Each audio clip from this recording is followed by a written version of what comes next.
حضرت کعب احبار رضی اللہ تعالی عنہ فرماتے ہیں، جب دنیا کا آخری وقت ہوگا اور سور پھونکنے کا وقت قریب آ جائے گا تو لوگ اپنے بازاروں میں باہم تجارت میں، جھگڑوں میں اور بات چیت میں لگے ہوں گے کہ اچانک ایک بہت بڑا دھماکہ ہوگا جس سے نصف مخلوق بے ہوش ہو جائے گی اور 3 دن تک افاقہ نہ ہوگا اور باقی آدھے لوگ اپنی عقلیں کھو بیٹھیں گے اور بدحواسی کے عالم میں کھڑے کے کھڑے رہ جائیں گے، جیسے بکری بھیڑیے کو دیکھ کر بدحواس ہو جاتی ہے۔ اسی گھبراہٹ اور بدحواسی کی اثنا میں ایک اور انتہائی سخت اور شدید آواز بجلی کی کڑک کی مانند سنائی دے گی، جس سے روئے زمین پر کوئی جاندار باقی نہ رہے گا، دنیا فنا ہو جائے گی، آدمی، جن، شیطان اور دیگر جانور سب ختم ہو جائیں گے۔ یہ تھی وہ مہلت جو اللہ تعالیٰ اور ابلیس کے مابین طے شدہ تھی۔ پھر اللہ تعالیٰ ملک الموت سے فرمائیں گے، میں نے تیرے لیے اولین و آخرین کی تعداد کے موافق معاون پیدا کیے، تمام اہل زمین اور اہل آسمان کے برابر قوت ایک تیرے اندر پیدا کی۔ آج میں تجھے غیظ و غضب کا مکمل لباس پہنا کر اپنے غضب و جلال کے ساتھ اپنے مردود و ملعون ابلیس کی طرف بھیج رہا ہوں۔ آج اسے موت کا مزہ چکھا، اولین و آخرین، جن اور انسانوں کی موتوں کی تمام تلخیاں، بلکہ اس سے کئی گنا زائد تلخی اس پر ڈال، اور فرشتوں کی جماعت زبانیہ میں سے 70,000 کی تعداد کو اپنے ساتھ لے جا کہ سب کے سب غیظ و غضب سے بھرے ہوئے ہوں، ہر ایک کے پاس شعلہ بار آگ کی زنجیروں میں سے ایک زنجیر ہو، اور اسی شعلہ زن آگ کی کنڈلیوں میں سے 70,000 کنڈلیوں کے ساتھ اس کی گندی اور بدبودار روح کو باہر کھینچ، اور دوزخ کے دروغہ مالک کو آواز دے کہ دوزخ کے دروازے کھول دے۔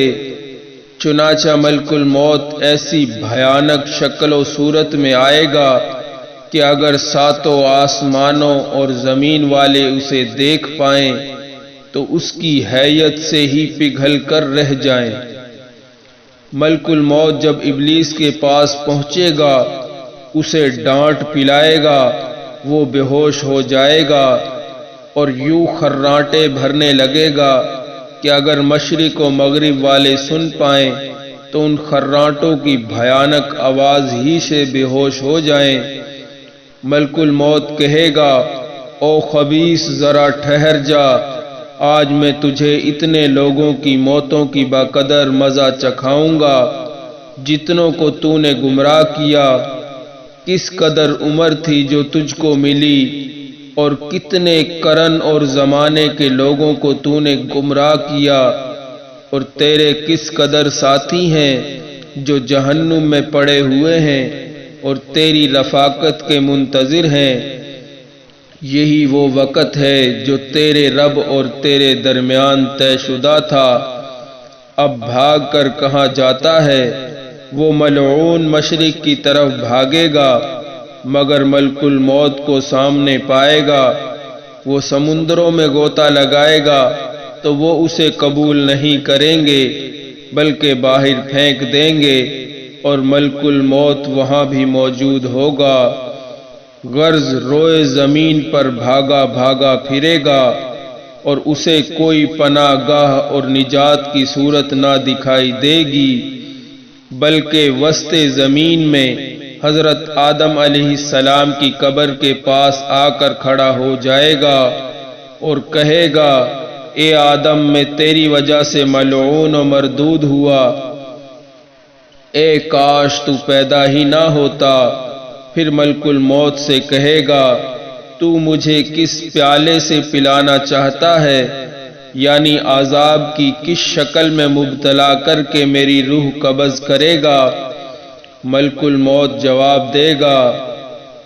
اہل نار کے عذاب کی مثل اور اہل سقر کے پیالے سے اور اہل جہنم کے پیالے سے بلکہ ان سے کئی گنا زیادہ شدت اور سختیوں کے ساتھ، اور ابلیس اس وقت کبھی مٹی میں لوٹتا ہوگا، کبھی چیخ مارے گا، اور کبھی مشرق سے مغرب اور کبھی مغرب سے مشرق کو بھاگے گا، حتیٰ کہ جب اس مقام پر آئے گا جہاں پر ملعون ہو کر پہلے دن اترا تھا، وہاں زبانیاں فرشتوں نے کنڈلیاں لگا رکھی ہوں گی، اور زمین ایک انگارے کی طرح ہوگی، اور یہ فرشتے اس کا احاطہ کر لیں گے اور ان کنڈلیوں سے اسے چونکا دیں گے جب تک اللہ تعالیٰ کو منظور ہوگا، وہ اسی عذاب اور نزا کے عالم میں رہے گا۔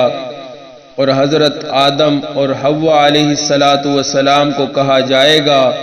ذرا اپنے دشمن کو ایک نظر دیکھ لو